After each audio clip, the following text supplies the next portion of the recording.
Are you miserable? I don't think you are. I think you just misdirected. And I have some help. Welcome to the weekend, everybody. This is your Be Fit bonus.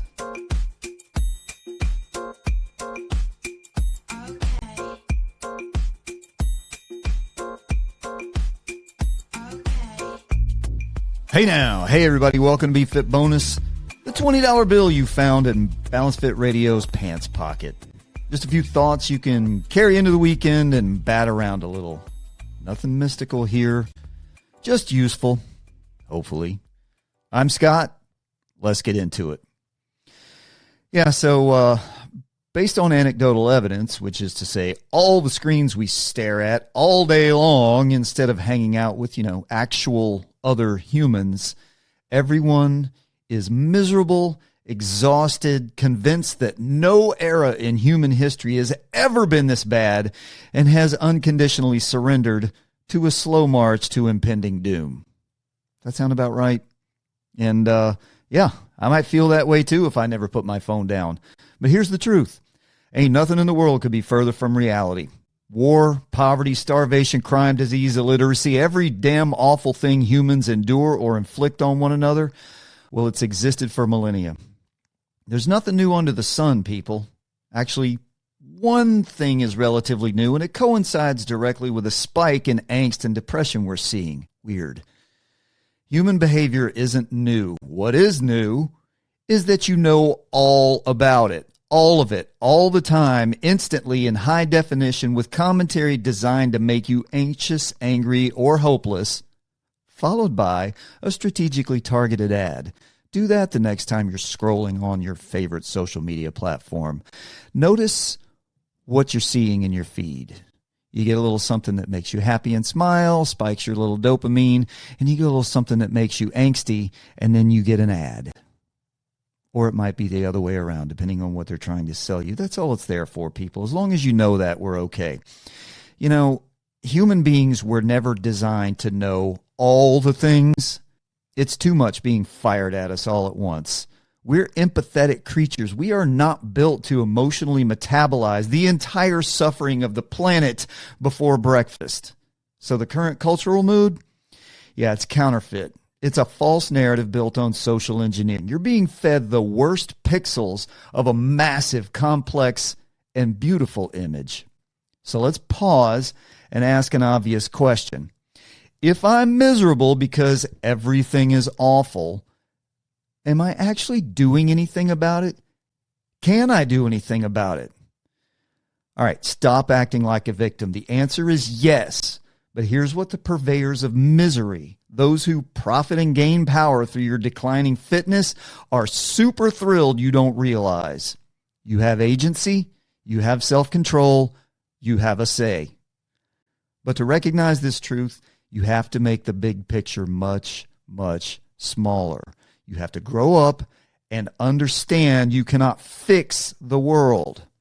There are 8.5 billion people on this planet, and you couldn't get 10 of them in a room to agree on the color of the walls. So, instead of trying to make everyone else be what you want so that you can be happy, how about we get you to be what you want? And before I give you anything actionable here, and there is some actionable stuff, here's a quick disclaimer. I want you to know that there's nothing shiny, new, and fancy here. These ideas are built on the accumulated wisdom of everyone who's ever lived and ever thought deeply about anything. We're all derivative of everyone who's ever crossed our consciousness, and that is not a weakness. That's how humanity grows and thrives. We take what's good, cut what's useless or destructive, and add our own flavor, then pass it down the line. So, let's do that. Now, if you're trying to UnMiserable yourself, I'm going to assume these qualities appeal to you. Strong, present, capable, patient, useful, calm, resilient. And here's the good news. Those traits are trainable. And they're built on fundamentals, not hacks. Hack culture. I got 7 keys for you, and we're going to start right here. We're going to start with this one. It's balance fit, right? Fitness. Fitness isn't aesthetics. It's capability. And here are 3 solid definitions for you to carry in your hip pocket. Fitness is the condition of being physically healthy, the ability to fulfill a role or task, an organism's ability to survive and thrive in its environment. Well, that all sounds pretty solid and makes sense, right? That's it. It's not trendy gym pants that lift and separate your butt cheeks. It's not viral vids of trendy moves. It's your capability. Your fitness determines how well you can meet life as it is, not as you wish it were. And your fitness is defined by the elevation of your capability to survive and thrive in your environment. If your body can't support your responsibilities, if you aren't capable and formidable, your freedom, your very independence shrinks real fast. Becoming more capable requires discomfort and sacrifice, and that is not punishment. It's preparation for what lies ahead that you can't see. Next one goes right along with it. Nutrition. Yep, here we go. Food is fuel. But guess what? Food is also poison. And the food industry is absolutely a psyop designed to keep you addicted and dependent on hyper-consumable trash that dismantles your system cell by cell. Then you become addicted and dependent on pharmaceuticals. Weird coincidence, huh? But you don't need to fear food.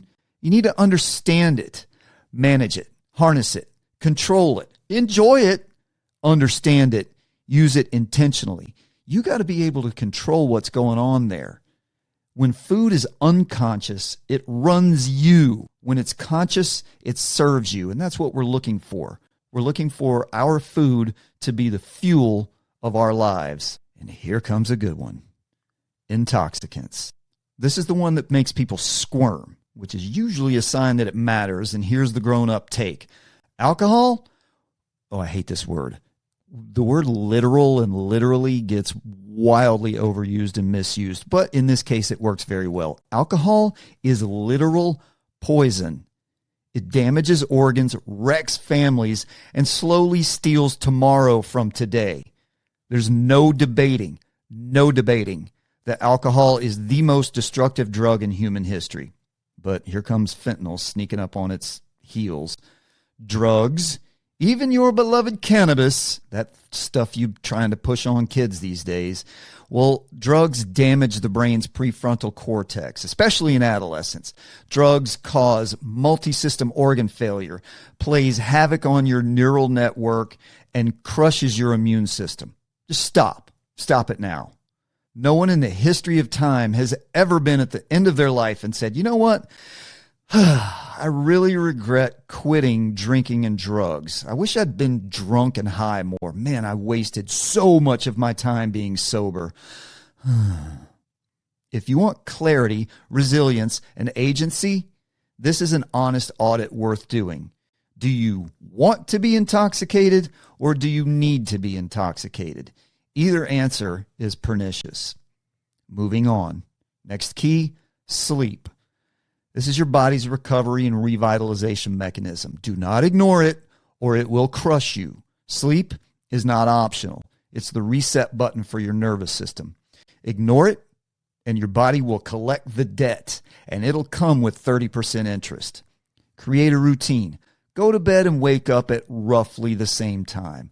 Remove electronics from your bedroom. This is a must. This is not optional for primo sleep. Remove electronics from your bedroom. No TV. Don't be sitting in bed staring at your phone. Get rid of the tablet. Get it out. Bedrooms for sleep.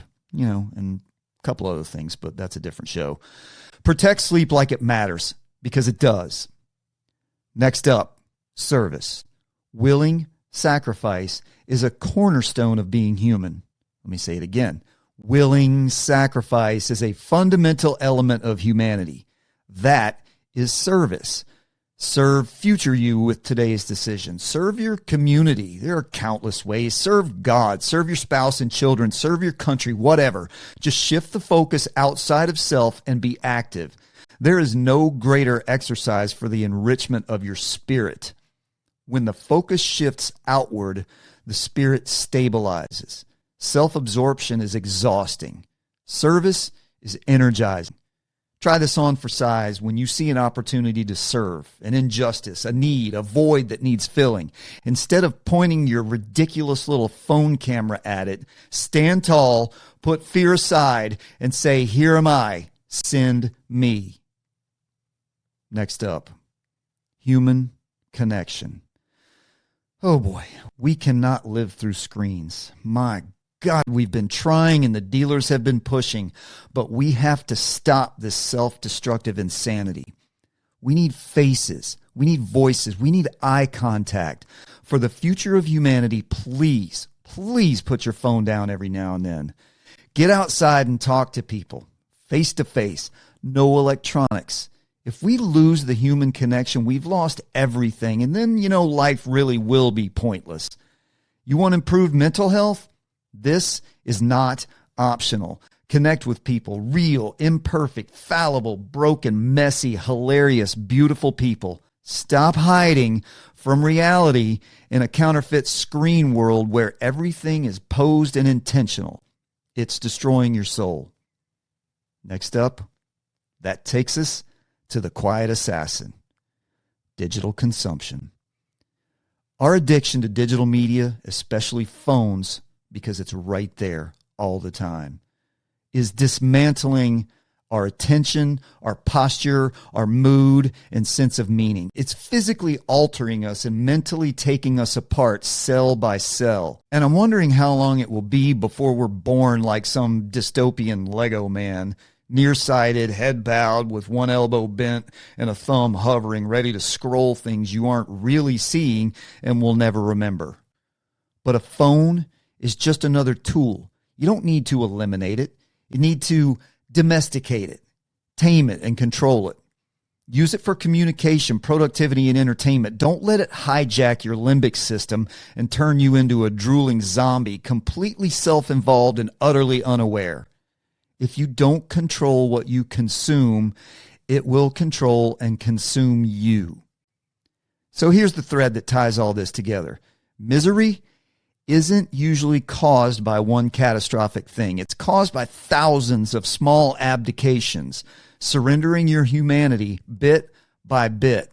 That's the process of neglecting and abusing your body, mind, and spirit, surrendering what it means to be human, ignoring physical fitness because it's hard, putting trash into your body because it's easy, numbing yourself to the world because it's messy, staring at a screen in bed because you're addicted, being self-absorbed instead of outwardly focused, removing yourself from human contact because you're afraid. That ain't life. That's subjugation. And the way out isn't grand transformation. It's reorientation. Fitness gives you capability. Nutrition gives you fuel. Sleep restores the system. Intoxicant control clears the signal. Service gives purpose. Human connection gives meaning. Digital restraint gives your mind room to breathe and your eyes the ability to see what's real. That life is a gift. You don't need to fix your whole life today. You need to take care of now well enough that tomorrow has a fighting chance. It's not someone else's job. That's on you. And that's how you UnMiserable yourself.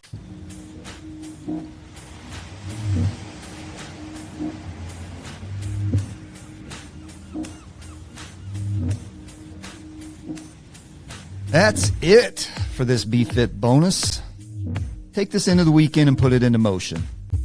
Now get out and go for a walk or a run or a workout or coffee with people you actually like or don't like. I don't care. Just get out there. Be mindful, be fit, be capable and resolute. And I'll leave you with this thought. Comfort that arrests growth is not benevolent.